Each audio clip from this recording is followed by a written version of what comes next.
हर हर महादेव भोलेनाथ की महिमा अनंत है और उनकी पूजा से हर दुख, हर बाधा स्वतः ही समाप्त हो जाती है। शिव पुराण के रुद्र संहिता के 13वें अध्याय में शिव पूजन की श्रेष्ठ विधि का वर्णन मिलता है। यह अध्याय हमें बताता है कि भगवान शिव की पूजा केवल बाहरी आडंबर नहीं, बल्कि हृदय से किए गए प्रेम और भक्ति का प्रतीक है। कैसे करें ऐसी पूजा जो स्वयं महादेव को प्रिय हो? कौन सी विधियां हमें सुख, समृद्धि और मोक्ष की ओर ले जाती है? इस अध्याय में इन सभी रहस्यों को विस्तार से बताया गया है। तो आइए आज जानते हैं शिव पूजन की वह श्रेष्ठ विधि जो हमें शिव कृपा का अधिकारी बना सकती है। 13वां अध्याय शिव पूजन की श्रेष्ठ विधि। ब्रह्मा जी कहते हैं, हे नारद, अब मैं शिव पूजन की सर्वोत्तम विधि बताता हूँ। यह विधि समस्त अभीष्ट तथा सुखों को प्रदान करने वाली है। उपासक ब्रह्म मुहूर्त में उठकर जगदम्बा पार्वती और भगवान शिव का स्मरण करे। दोनों हाथ जोड़कर उनके सामने सिर झुकाकर भक्तिपूर्वक प्रार्थना करे, हे देवेश उठिए, हे त्रिलोकीनाथ उठिए, मेरे हृदय में निवास करने वाले देव उठिए और पूरे ब्रह्मांड का मंगल करिए। हे प्रभु, मैं धर्म अधर्म को नहीं जानता हूँ, आपकी प्रेरणा से ही मैं कार्य करता हूँ। फिर गुरु चरणों का ध्यान करते हुए कमरे से निकलकर शौच आदि से निवृत्त हों। मिट्टी और जल से देह को शुद्ध करें। दोनों हाथों और पैरों को धोकर दातुन करें तथा 16 बार जल की अंजलियों से मुंह को धोएं। ये कार्य सूर्योदय से पूर्व ही करें। हे देवताओं और ऋषियों, षष्ठी, प्रतिपदा, अमावस्या, नवमी और रविवार के दिन दातुन न करें। नदी अथवा घर में समय से स्नान करें। मनुष्य को देश और काल के विरुद्ध स्नान नहीं करना चाहिए। रविवार, श्राद्ध, संक्रांति, ग्रहण, महादान और उपवास वाले दिन गर्म जल में स्नान न करें। क्रम से वारों को देखकर ही तेल लगाएं। जो मनुष्य नियम पूर्वक रोज तेल लगाता है, उसके लिए तेल लगाना किसी भी दिन दूषित नहीं है। सरसों के तेल को ग्रहण के दिन प्रयोग में न लाएं। इसके उपरांत स्नान पूर्व या उत्तर की ओर मुंह करके करें। स्नान के उपरांत स्वच्छ अर्थात धुले हुए वस्त्र को धारण करें। दूसरों के पहने हुए अथवा रात में सोते समय पहने वस्त्रों को बिना धुले धारण न करें। स्नान के बाद पितरों एवं देवताओं को प्रसन्न करने हेतु तर्पण करें। उसके बाद धुले हुए वस्त्र धारण करें और आचमन करें। पूजा हेतु स्थान को गोबर आदि से लीपकर शुद्ध करें। वहां लकड़ी के आसन की व्यवस्था करें। ऐसा आसन अभीष्ट फल देने वाला होता है। उस आसन पर बिछाने के लिए मृग अर्थात हिरण की खाल की व्यवस्था करें। उस पर बैठकर भस्म से त्रिपुंड लगाएं। त्रिपुंड से जप तप तथा दान सफल होता है। त्रिपुंड लगाकर रुद्राक्ष धारण करें। तत्पश्चात मंत्रों का उच्चारण करते हुए आचमन करें। पूजा सामग्री को एकत्र करें। फिर जल, गंध और अक्षत के पात्र को दाहिने भाग में रखें। फिर गुरु की आज्ञा लेकर और उनका ध्यान करते हुए सपरिवार शिव का पूजन करें। विघ्न विनाशक गणेश जी का बुद्धि सिद्धि सहित पूजन करें। ओम गणपतये नमः का जाप करके उन्हें नमस्कार करें तथा क्षमा याचना करें।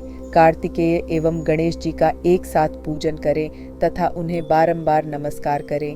फिर द्वार पर स्थित लंबोदर नामक द्वारपाल की पूजा करें। तत्पश्चात भगवती देवी की पूजा करें। चंदन, कुमकुम, धूप, दीप और नैवेद्य से शिव जी का पूजन करें। प्रेम पूर्वक नमस्कार करें। अपने घर में मिट्टी, सोना, चांदी, धातु या अन्य किसी धातु की शिव प्रतिमा बनाएं। भक्ति पूर्वक शिव जी की पूजा कर उन्हें नमस्कार करें। मिट्टी का शिवलिंग बनाकर विधि पूर्वक उसकी स्थापना करें तथा उसकी प्राण प्रतिष्ठा करें। घर में भी मंत्रोच्चार करते हुए पूजा करनी चाहिए। पूजा उत्तर की ओर मुख करके करनी चाहिए। आसन पर बैठकर गुरु को नमस्कार करें। अर्घ्य पात्र से शिवलिंग पर जल चढ़ाएं। शांत मन से पूर्ण श्रद्धावनत होकर महादेव जी का आवाहन इस प्रकार करें, जो कैलाश के शिखर पर निवास करते हैं और पार्वती देवी के पति हैं, जिनके स्वरूप का वर्णन शास्त्रों में है, जो समस्त देवताओं के लिए पूजित हैं, जिनके 5 मुख, 10 हाथ तथा प्रत्येक मुख पर 3-3 नेत्र हैं, जो सिर पर चंद्रमा का मुकुट और जटा धारण किए हुए हैं, जिनका रंग कपूर के समान है, जो बाघ की खाल बांधते हैं, जिनके गले में वासुकी नामक नाग लिपटा है, जो सभी मनुष्यों को शरण देते हैं और सभी भक्तगण जिनकी जय जयकार करते हैं, जिनका सभी वेद और शास्त्रों में गुणगान किया गया है, ब्रह्मा विष्णु जिनकी स्तुति करते हैं, जो परम आनंद देने वाले तथा भक्त वत्सल हैं, ऐसे देवों के देव महादेव भगवान शिव जी का मैं आवाहन करता हूँ। इस प्रकार आवाहन करने के पश्चात उनका आसन स्थापित करें। आसन के बाद शिव जी को पाद्य और अर्घ्य दें। पंचामृत के द्रव्यों द्वारा शिवलिंग को स्नान कराएं तथा मंत्रों सहित द्रव्य अर्पित करें। स्नान के पश्चात सुगंधित चंदन का लेप करें तथा सुगंधित जलधारा से उनका अभिषेक करें। फिर आचमन कर जल दें और वस्त्र अर्पित करें। मंत्रों द्वारा भगवान शिव को तिल, जौ, गेहूं, मूंग और उड़द अर्पित करें। पुष्प चढ़ाएं। शिव जी के प्रत्येक मुख पर कमल, शतपत्र, शंख पुष्प, कुश पुष्प, धतूरा, मंदार, द्रोण पुष्प, तुलसी दल तथा बेलपत्र चढ़ाकर पराभक्ति से महेश्वर की विशेष पूजा करें। बेलपत्र समर्पित करने से शिव जी की पूजा सफल होती है। तत्पश्चात सुगंधित चूर्ण तथा सुवासित तेल बड़े हर्ष के साथ भगवान शिव को अर्पित करें। गुग्गुल और अगरू की धूप दें। घी का दीपक जलाएं। प्रभु शंकर, आपको हम नमस्कार करते हैं। आप अर्घ्य को स्वीकार करके मुझे रूप दीजिए, यश दीजिए और भोग व मोक्ष रूपी फल प्रदान कीजिए। यह कहकर अर्घ्य अर्पित करें। नैवेद्य व तांबूल अर्पित करें।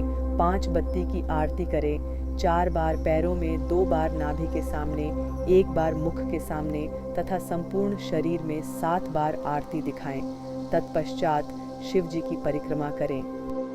हे प्रभु शिव शंकर, मैंने अज्ञान से अथवा जानबूझकर जो पूजन किया है वह आपकी कृपा से सफल हो। हे भगवान, मेरे प्राण आप में लगे हैं। मेरा मन सदा आपका ही चिंतन करता है। हे गौरीनाथ, भूतनाथ, आप मुझ पर प्रसन्न होइए। प्रभु, जिनके पैर लड़खड़ाते हैं उनका आप ही एकमात्र सहारा है। जिन्होंने कोई भी अपराध किया है उनके लिए आप ही शरणदाता हैं। यह प्रार्थना करके पुष्पांजलि अर्पित करें तथा पुनः भगवान शिव को नमस्कार करें। देवेश्वर प्रभु, अब आप परिवार सहित अपने स्थान को पधारें तथा जब पूजा का समय हो तब पुनः यहाँ पधारें। इस प्रकार भगवान शंकर की प्रार्थना करते हुए उनका विसर्जन करें और उस जल को अपने हृदय में लगाकर मस्तक पर लगाएं। हे महर्षियों, इस प्रकार मैंने आपको शिव पूजन की सर्वोत्तम विधि बता दी है जो भोग और मोक्ष प्रदान करने वाली है। आर्षिगण बोले, हे ब्रह्मा जी, आप सर्वश्रेष्ठ हैं।